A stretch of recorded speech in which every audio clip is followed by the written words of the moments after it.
What if I told you that deep in Africa's most unforgiving lands, entire tribes not only survive without clothing, but thrive? No shame. No judgment. Just pure connection to nature, to each other, and to a life many of us couldn't imagine. This is not fiction. It's real. It's raw. And it's unlike anything you've ever seen. In this world, nudity isn't weakness, it's wisdom. And their survival doesn't come from modern technology, but from ancient knowledge passed down through the generations.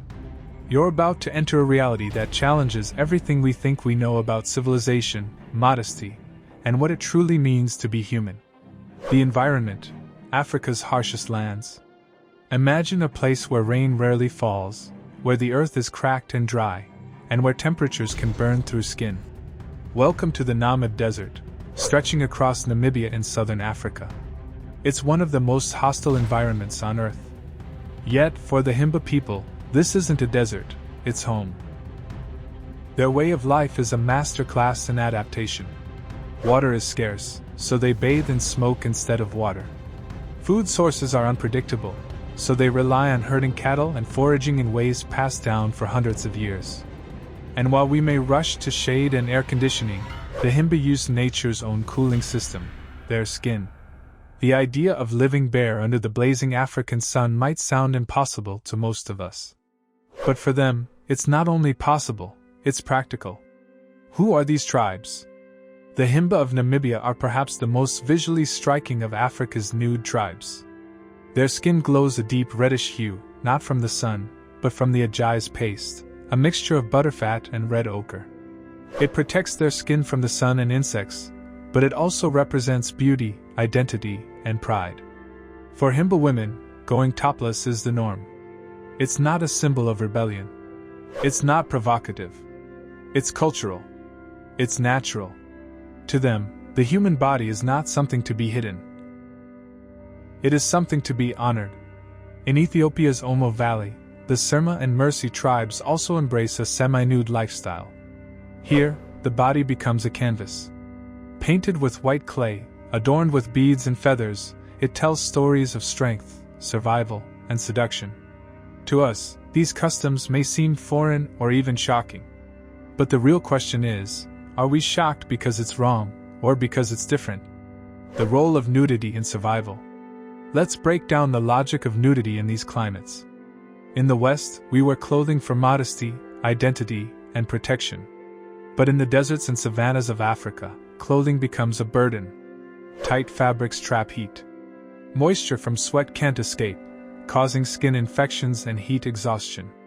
And in places where laundry isn't an option, dirty clothing becomes a health hazard.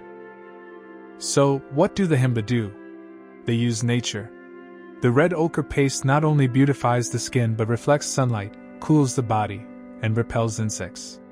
The minimal clothing worn is often leather, light, breathable, and handmade.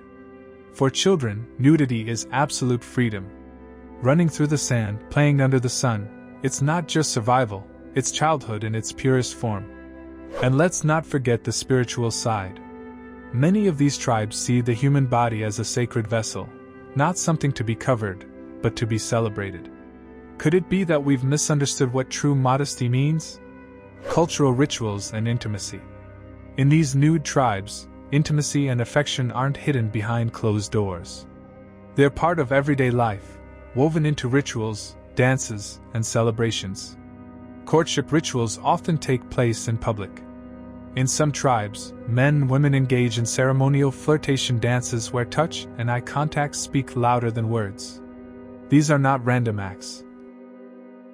They are structured, sacred, and deeply meaningful. Sexuality, too, is seen differently. It's not a taboo, nor is it something to be ashamed of.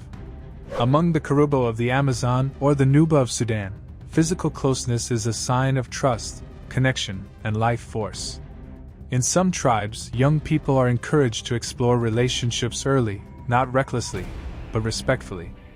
Elders guide them. Families support them. It's an open, human-centered approach that focuses on understanding, not fear. This open attitude does not mean a lack of morality or chaos. In fact, many of these tribes have strict cultural codes around relationships, family roles, and sexual behavior. The difference is, they don't hide the human body behind shame. Outside influence. The modern world meets the Nude tribe. When the outside world meets these tribes, culture shock is inevitable.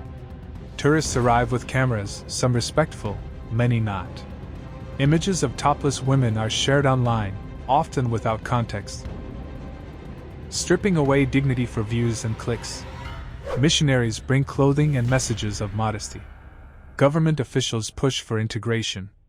But in doing so, they often erase identity. The Himba have faced these pressures head-on. Some now wear Western clothes in towns, only to strip them off when they return to their villages. Others resist entirely, holding on to their traditions with pride. But what is lost when a culture is told its way of life is wrong?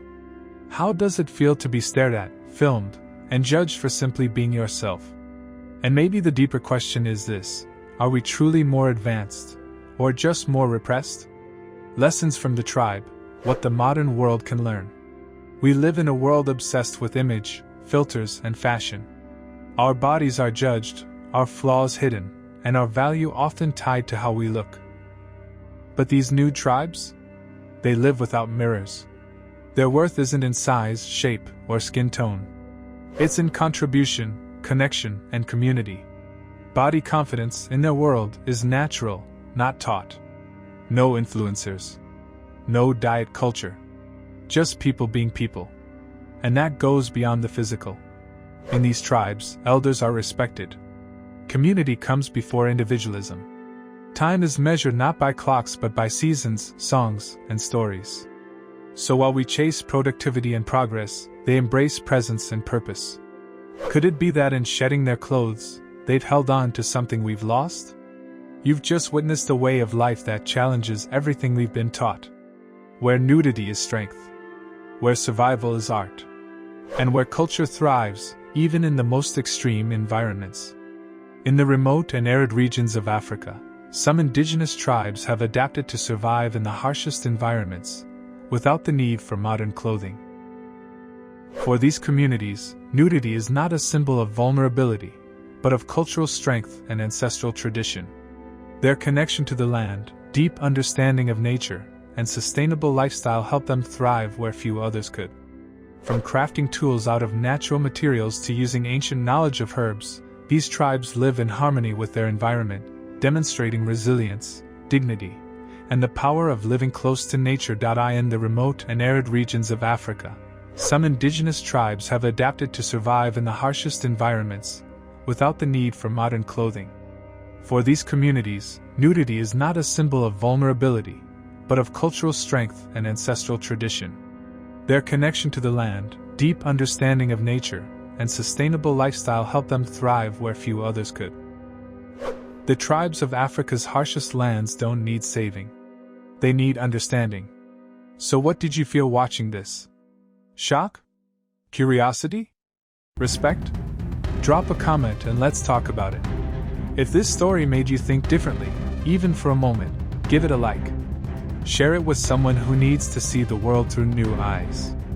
And hit that subscribe button for more human, raw, and real stories from the most extraordinary corners of our planet. Because the more we understand each other, the better we all survive.